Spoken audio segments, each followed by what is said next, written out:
Hello ಸ್ನೇಹಿತರೆ, ಇಂದು ನಾವು ಈ ವಿಡಿಯೋನಲ್ಲಿ 7ನೆಯ ತರಗತಿ ಪ್ರಥಮ ಭಾಷೆ ಕನ್ನಡ ಗದ್ಯ ಭಾಗ 2 ಸೀನ ಸೆಟ್ಟರು ನಮ್ಮ ಟೀಚರು ಬರೆದಿರುವರು ವಿ ಗಾಯತ್ರಿ ಅವರು. ಈ ಪಾಠದ ವ್ಯಾಕರಣಾಂಶ, ಪ್ರಶ್ನೋತ್ತರ, ಪದಗಳ ಅರ್ಥ, ಕಂಪ್ಲೀಟ್ ನೋಟ್ಸ್ ಅನ್ನ ನಾವು ನೋಡೋಣ. ಪಾಠದ ಸಾರಾಂಶವನ್ನ ನೋಡೋಣ. ಮೊದಲನೇದು ಬದುಕಿನ ಕಲಿಕೆ. ಜೀವನದಲ್ಲಿ ಶಾಲೆಯ ಶಿಕ್ಷಕರು ಮಾತ್ರವಲ್ಲದೆ ಬದುಕಿನ ಪ್ರತಿ ಹಂತದಲ್ಲೂ ನಮಗೆ ಹಲವಾರು ವ್ಯಕ್ತಿಗಳು ತರಬೇತಿ, ಸಹಾಯ ಹಾಗೂ ಮಾರ್ಗದರ್ಶನ ನೀಡುವ ಮೂಲಕ ಗುರುಗಳಾಗುತ್ತಾರೆ. ಸೀನ ಸೆಟ್ಟರ ಪರಿಚಯ. ಹೆಡ್ ಮೇಡಂ ಮಾಂಡವಿ ಅವರು ವಿದ್ಯಾರ್ಥಿಗಳಿಗೆ ಗದ್ದೆಯ ಬೇಸಾಯದ ಕೆಲಸವನ್ನು ಕಲಿಸುವ ಸೀನ ಸೆಟ್ಟರನ್ನು ಹೊಸ ಬೇಸಾಯದ ಟೀಚರ್ ಆಗಿ ಪರಿಚಯಿಸುತ್ತಾರೆ. ಅವರು ತುಂಬಾ ಹಳೆಯ ವೇಷಭೂಷಣ ಹೊಂದಿದ್ದ ಒಬ್ಬ ಸದಾಶಯದ ರೈತರಾಗಿದ್ದರು. ಓಕೆನಾ.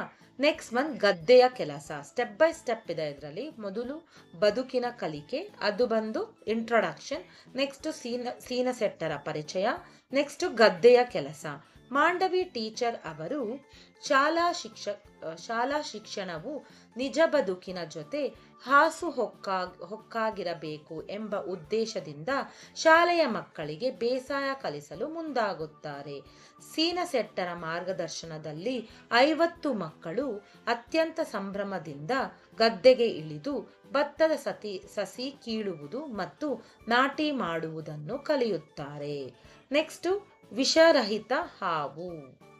ಗದ್ದೆ ಕೆಲಸದ ನಡುವೆ ಹಾಲಪ್ಪ ಎಂಬ ಹುಡುಗನಿಗೆ ಸಣ್ಣ ಹಾವೊಂದು ಕಚ್ಚಿದಾಗ ಸೀನ ಸೆಟ್ಟರು ಗಾಬರಿಯಾಗದಂತೆ ಅದು ವಿಷವಿಲ್ಲದ ನೀರಾವು ಎಂದು ತಿಳಿ ಹೇಳಿ ಸಮಾಧಾನ ಪಡಿಸುತ್ತಾರೆ.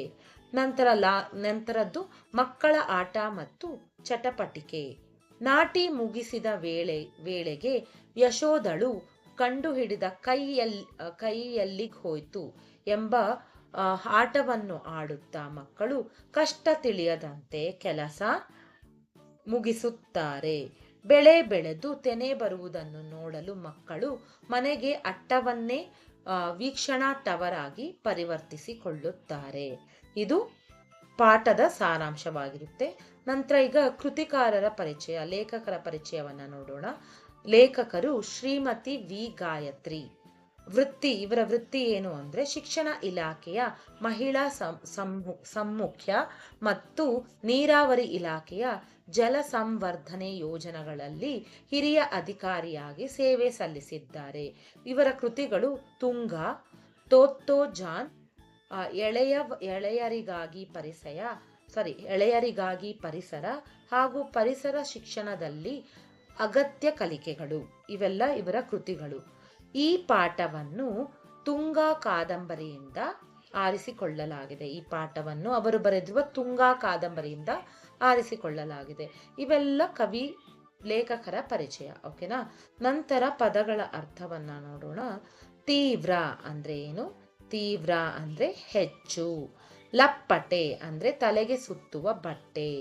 ಪಡಪೋಷಿ ಅಂದ್ರೆ ಕೆಲಸಕ್ಕೆ ಬಾರದ ಅಥವಾ ಸಾಮಾನ್ಯ. ತಳಹದಿ ಅಂದ್ರೆ ಬುನಾದಿ. ಸಂವಾದಿಸು ಅಂದ್ರೆ ಮಾತನಾಡು ಅಥವಾ ಚರ್ಚೆ ಮಾಡು. ಕಂಬಳಿಗೊಪ್ಪ ಅಂದ್ರೆ ಮಳೆಯಿಂದ ರಕ್ಷಿಸಿಕೊಳ್ಳಲು ಕಂಬಳಿಯಿಂದ ಮಾಡಿದ ಮುಸುಕು. ನಾಟಿ ಅಂದ್ರೆ ಪೈರಿನ ಸಸಿಗಳನ್ನು ಗದ್ದೆಯಲ್ಲಿ ನೆಡುವುದು. ನೀರಾವು ಅಂದ್ರೆ ನೀರಿನಲ್ಲಿ ಬದುಕುವ ವಿಷರಹಿತ ಹಾವು. ಹೊಡೆ ಅಂದ್ರೆ ಕಾಳು ತುಂಬುವ ಮುನ್ನ ಕಾಣುವ ಪೈರಿನ ತುದಿ. ತೆನೆ ಅಂದ್ರೆ ಕಾಳು ತುಂಬಿದ ಪೈರಿನ ತುದಿ. ಆಲೆಮನೆ ಅಂದ್ರೆ ಬೆಲ್ಲ ಮಾಡುವ ಸ್ಥಳ. ಬೇಸಾಯ ಅಂದ್ರೆ ವ್ಯವಸಾಯ. ಓಕೆನಾ. ಇವೆಲ್ಲ ಪದಗಳ ಅರ್ಥ. ನಂತರ ಅಭ್ಯಾಸ, ಪ್ರಶ್ನೋತ್ತರ ಅಂದ್ರೆ ಒಂದು ವಾಕ್ಯದಲ್ಲಿ ಉತ್ತರಿಸಿ. First main.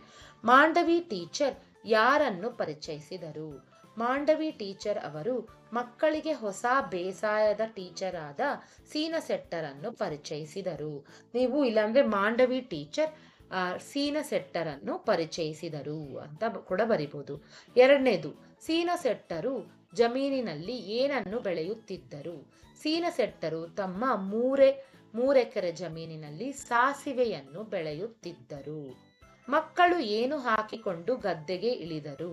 ಮಕ್ಕಳು ಮಳೆಯಿಂದ ರಕ್ಷಿಸಿಕೊಳ್ಳಲು ಕಂಬಳಿ ಕೊಪ್ಪೆ ಹಾಕಿಕೊಂಡು ಗದ್ದೆಗೆ ಇಳಿದರು. ಹಾಲಪ್ಪನ ಕಾಲನ್ನು ಏನು ಕಚ್ಚಿತು. ಹಾಲಪ್ಪನ ಕಾಲನ್ನು ಒಂದು ಸಣ್ಣ ನೀರಾವು, ವಿಷವಿಲ್ಲದ ಹಾವು ಕಚ್ಚಿತು. Next fifth one. ಮನೆಯ ಅಟ್ಟ ಮಕ್ಕಳಿಗೆ ಯಾವ ಟವರ್ ಆಗಿ ಪರಿವರ್ತನೆಗೊಂಡಿತು. ಮನೆಯ ಅಟ್ಟವು ಮಕ್ಕಳಿಗೆ ಗದ್ದೆ ಹಾಗೂ ಪೈರನ್ನು ವೀಕ್ಷಿಸುವ ಗದ್ದೆ ವೀಕ್ಷಣೆಯ ಟವರ್ ಆಗಿ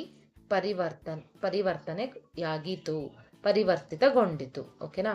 2-3 ವಾಕ್ಯದಲ್ಲಿ ಉತ್ತರಿಸಿ. ಸೀನಸೆಟ್ಟರ ವೇಷ ಹೇಗಿತ್ತು. ಸೀನಸೆಟ್ಟರು ಹಳೆಯ ಒಗೆದ ಪಂಚೆ, ಚೌಕುಳಿಯ ಅಂಗಿ ಧರಿಸಿ ತಲೆಗೆ ಹಳೆಯ ಟವಲ್ನಿಂದ ಲಪ್ಪಟೆ ಸುತ್ತಿಕೊಂಡಿದ್ದರು. ಅವರ ವೇಷಭೂಷಣವು ಶಾಲೆಯ ಶಿಕ್ಷಕರಂತೆ ಇರಲಿಲ್ಲ. Second question. ಮಕ್ಕಳು ಸಸಿ ಕಿತ್ತ ಬಗೆ ಹೇಗಿತ್ತು.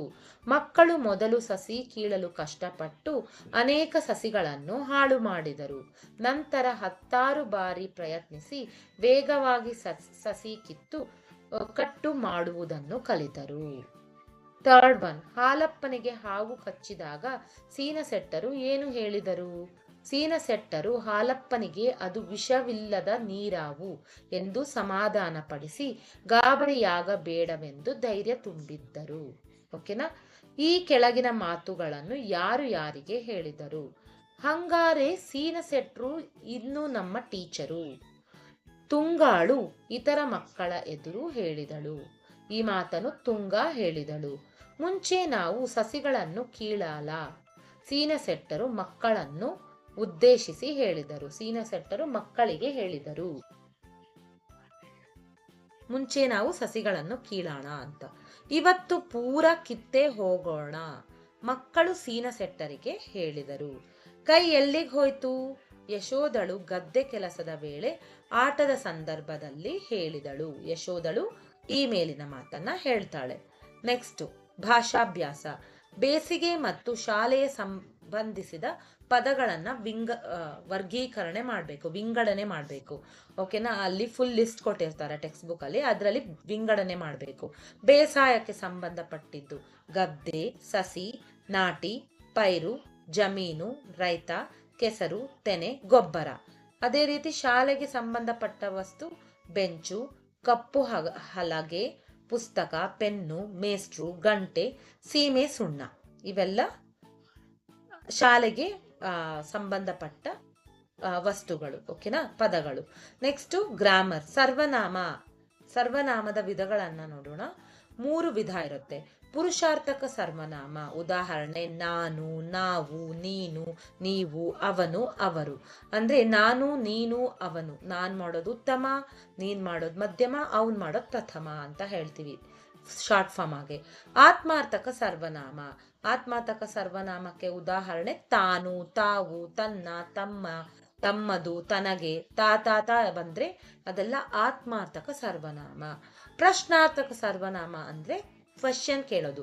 ಯಾರು, ಯಾವುದು, ಯಾವುವು, ಯಾವಾಗ, ಎಲ್ಲಿಗೆ. ಇವೆಲ್ಲ ಪ್ರಶ್ನಾರ್ಥಕ ಸರ್ವನಾಮ. ಸರ್ವನಾಮದಲ್ಲಿ 3 ವಿಧ. ಪುರುಷಾರ್ಥಕ ಸರ್ವನಾಮ, ಆತ್ಮಾರ್ಥಕ ಸರ್ವನಾಮ, ಪ್ರಶ್ನಾರ್ಥಕ ಸರ್ವನಾಮ. Next one. ಸರ್ವನಾಮವನ್ನು ಗುರುತಿಸಿ ವಿಧ ಬರೆಯಿರಿ. ನೀನು, ನಿನ್ನನ್ನು. ಯಾವುದು ಮಧ್ಯಮ ಪುರುಷ. ನೀನ್ ಮಾಡೋದು ಮಧ್ಯಮ ಅಂತ ಹೇಳದ್ನಲ್ಲ ಆಗ್ಲೇ, ಮಧ್ಯಮ ಪುರುಷ. ಅವನಿಗೆ, ಅವನ, ಅವನುಗೆ, ಅವನ ಅನ್ನೋದು ಪ್ರಥಮ ಪುರುಷ. ಅಂದ್ರೆ ಪುರುಷಾರ್ಥಕ ಸರ್ವನಾಮದಲ್ಲಿ 3 ವಿಧಗಳಿವೆ. ಒಂದು ಉತ್ತಮ, ಮಧ್ಯಮ ಮತ್ತೆ ಪ್ರಥಮ ಪುರುಷಾರ್ಥಕ ಸರ್ವನಾಮದಲ್ಲಿ.